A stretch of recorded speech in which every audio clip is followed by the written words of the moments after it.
Grinding camos is going to be a massive feat to do at launch. All right, and welcome back, guys. As pretty much all of you guys saw, we got the Vanguard Zombies full reveal trailer yesterday, and with that, the community's had pretty mixed opinions. Some people thinking it doesn't look that great, some people thinking it looks kind of mid, and there are some people who actually think it looks really great as well. So in this video, we're going to kind of break down the good, the neutral, and the ugly, kind of go over things that I thought actually looked really promising about the trailer, the things that are kind of, you know, and then the things that don't look so good. It could potentially be ruining for the game if they're done in the wrong way. On top of that, we got some additional information about how the wall buys are going to work, how the class system is going to work, and some additional information on that. And we're going to talk about how the camo grind is going to work, because I think it's definitely not going to play the same as the Dark Aether camo grind that we saw in Cold War. So starting off, let's go ahead and talk about the good, and we're going to talk about the game mode that they've revealed. No, this isn't going to be a round-based map. We'll actually talk about that a little bit later. We're not going to put the fact that there's not a round-based map in the good section here, but we're going to talk about the mode that they unveiled itself. And honestly, this mode to me actually looks like a pretty improved version of Outbreak. I liked Outbreak quite a bit.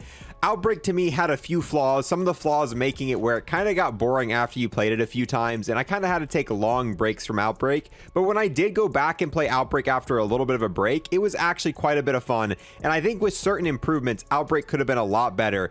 And this to me is kind of a really cool spin on Outbreak. So you're going to spawn in kind of a central hub, kind of like a safe area. I wouldn't necessarily call it safe because zombies can still spawn and attack you in this area, but I mean, you've got all your necessities right here in the middle. You've got, you know, the crafting table, you've got the pack-a-punch machine, and then the perk stations come later. And as you do these missions, so in this area, you're going to spawn in the central hub with 3 teleporters. You take these teleporters, it's going to take you to Shinonuma or some other location, and you're going to have one of 3 objectives, kind of like Outbreak, you know, except there's only going to be 3 different objectives. Once you beat the objective, it's then going to take you back to the main hub. But once it takes you back to the main hub, you're going to unlock additional areas for this main hub.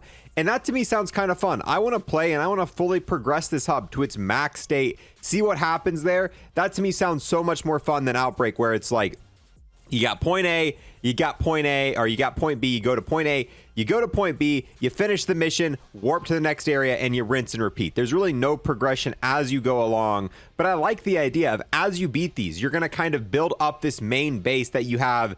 The only thing that I see that's kind of, I don't know exactly how they're going to do it. Who knows? There might be a system in place. This is kind of speculation. What happens after you fully maxed out the base, right? That to me is kind of where it's going to maybe get boring. After you've maxed out the base, is there much incentive to keep playing and going, or is that really it? Because the idea of maxing it out sounds super fun to me, but I just don't know where the fun's going to come after that.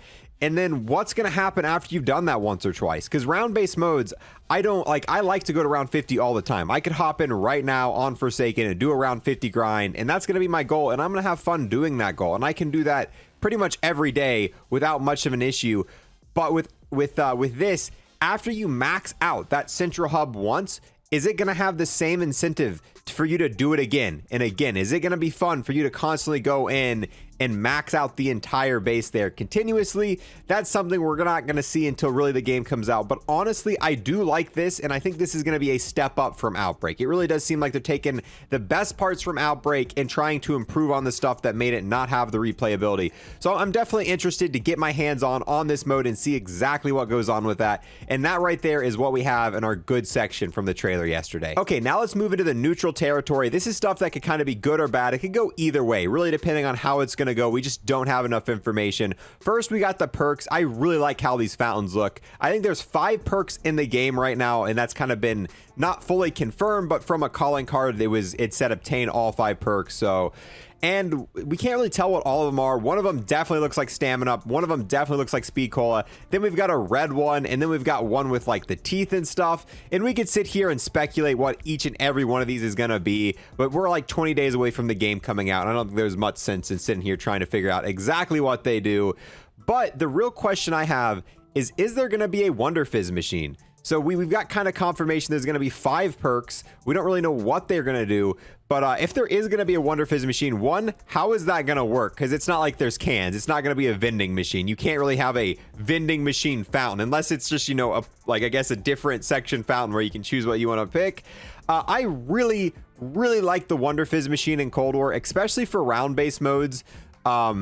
being able to have a central location to buy all your perks back, because it's not like it makes it easier, it just makes it less annoying. I hate going around the entire map buying a ton of perks, which if there's only 5 in the game at launch, that's not that big of a deal. But if Vanguard plays out like Cold War, at the end of the game's life cycle, if there's a total of 10 perks that you can have, and you can have them all at one time, it is going to be very annoying going perk machine to perk machine to perk machine to perk machine to you know what I mean? Doing a loop of 10 different perks. So hopefully we do get some version of a, you know, a Wonder Fizz machine. We didn't see it in the trailer, and to me it kind of confuses me how a fountain's gonna work, but if they really wanted to, they could. But that's pretty much all we have about the perks. Now let's go ahead and talk about loadouts and the created class system. This is what it reads off right here. Players will have access to just about all of their World War II favorites for both weapons and equipment. Players load in with a primary weapon and an artifact of choice. This time around, however, players will need to earn backup weapons from looting chests, killing zombies, or gambling on the mystery blocks in replace of traditional wall buys.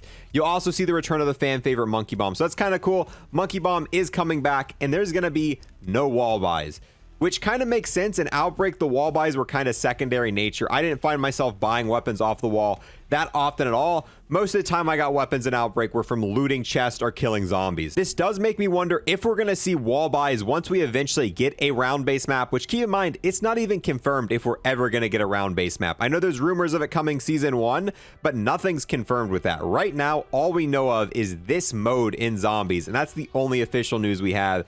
But it makes sense for wall buys to come back if we got a, like, you know, an actual round-based map, because a round-based map without wall buys, we've never had that before. Every single round-based map's had wall buys since the very first one, Nocturne Totem. So that might be a feature that's coming back, just not in the game right now because it doesn't make sense in this mode. But another thing that's interesting about this, players will have access to just about all. It doesn't say access to all.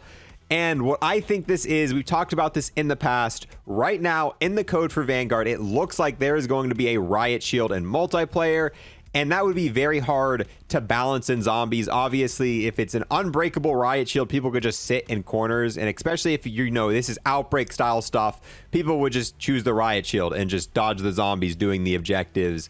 So I think that they might have just decided to not put that one in there. But the one thing that I'm thinking of, if they remove the riot shield from zombies, let's say every other weapon's usable in zombies and you can unlock camos for them all, hopefully they allow you some way to get the zombies mastery camo on the riot shield. Especially if I'm playing multiplayer, I definitely want to earn all the MP camos and all the zombie camos for the riot shield. So maybe they'll do something where once you've unlocked gold for every single weapon in zombies, you'll just automatically be rewarded the camos for the riot shield, even though it's not even possible to use that on zombies. That to me seems kind of fair, because I definitely want to be able to, I don't know, I don't want to have a weapon that I can only earn MP camos for and the zombies camos just don't exist. But that's kind of nitpicking. That's not something that's super important in the grand scheme of things, and I guess we'll see about that. And obviously equipment's coming back, and it doesn't say you spawn in with equipment. It says you get to pick your primary weapon, which means you get to pick any of the primary weapons just like Cold War, and you get to pick your artifact. Nothing about equipment, so it's probably going to work like Cold War, and we've already seen images of the crafting table, so that's probably exactly how it's going to work.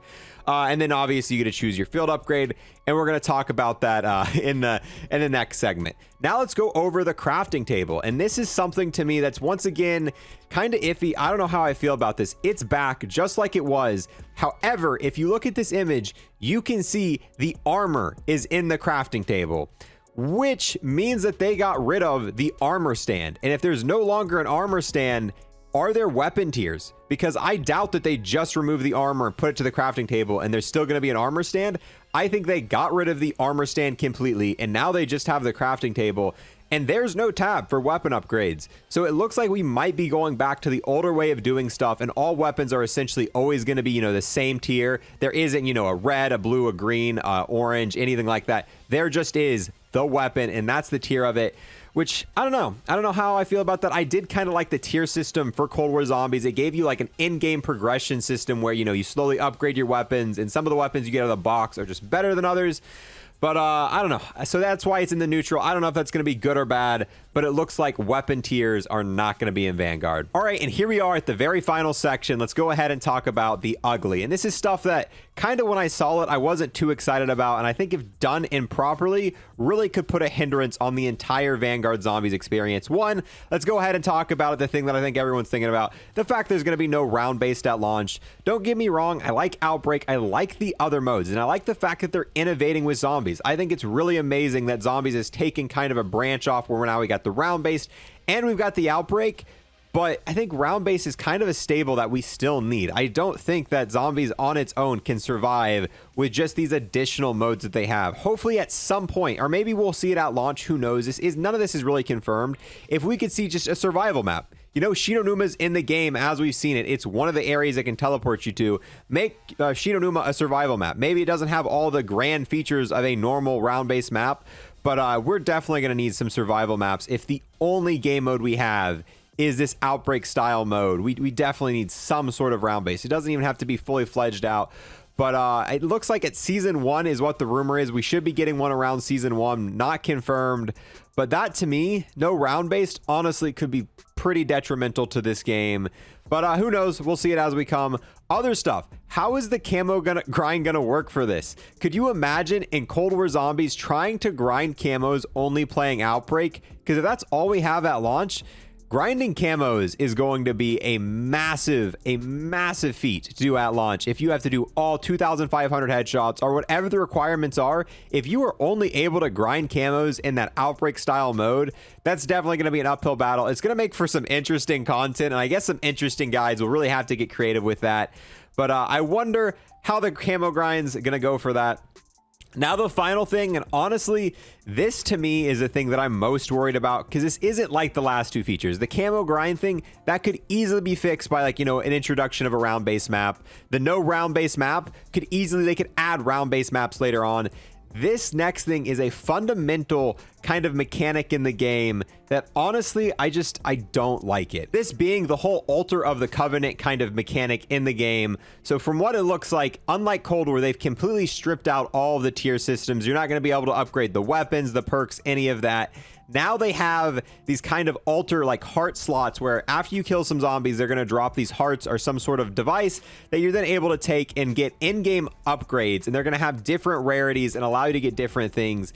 And essentially these are just stripped out versions of the tier upgrades. As you can see here, one of the first ones we got is the mother load. Small chance to keep equipment after using it. One of the mule tick upgrades.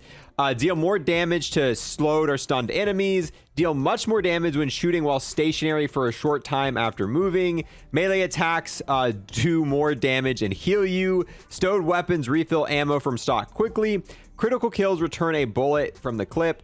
One of them is really interesting. This one right here is pretty much brain rot. So this is an ammo mod that is actually going to be one of these alternate like covenant slots.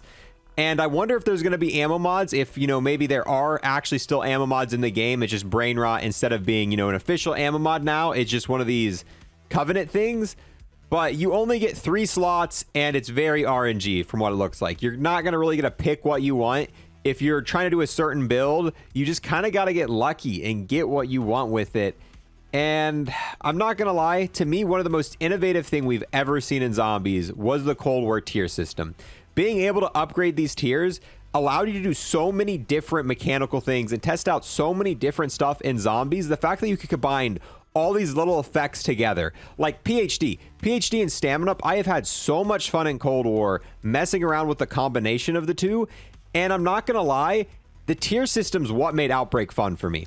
Being able to test out a variety of all these different tiers and see how they interacted together with the tier system was most of the fun that I had in Outbreak. And with no tier system, I really don't think an Outbreak style mode is really gonna have much of any appeal to me. Like, I like the fact that they're adding this game mode in, but I think it needs to be accompanied with the tier system, because the tier system for me is what even made Outbreak fun in the first place. And with no tiers, and the fact that you get 3 random ones and you've got to kind of go through and shuffle for what you want, I think it's going to make this entire game mode a lot more stale. There's going to be less things to test out and a lot less fun combinations you could have. But who knows? Maybe there's still tiers and these are additional things added on top of it. But I don't know. This right here has me worried for the game as it stands. But I mean, anything could change. Anything could change. For all we know, this could be the most innovative thing ever. And as soon as the game launches, I'm going to love it. But I'm just going to give you my honest opinions about it right now. I think this right here pretty much kills the chance of this mode being fun. And even round-based. I think it makes round-based probably going to... I don't know, man. I'm trying to be optimistic about it. But I really don't like the idea of this Covenant thing at all. And that's just where it stands. So now we've gone ahead and we've covered the good, the neutral, and the ugly. Honestly, the good looks really good. The neutral could go either way. But there's a few things in the bad, mainly that last thing, the Covenant thing, that really kind of puts me off for the game right now. But I guess we'll see. 20 days from now, maybe I will be completely wrong, and I hope I am. I hope I really like this game. But with that, I'm going to go ahead and wrap this up, guys. Thank you guys so much for watching, and I'll see you guys next time. I want to take the last moment here to thank everyone who became a Twitch sub or a YouTube member, and extra special thanks to those who've taken above and beyond and became an Unlock Plus Plus member on YouTube. We've got Huntery Don Doe, we've got the most OP Gobblegum ever, Round Robin, and then we've got the true homie, Ryan the Slayer.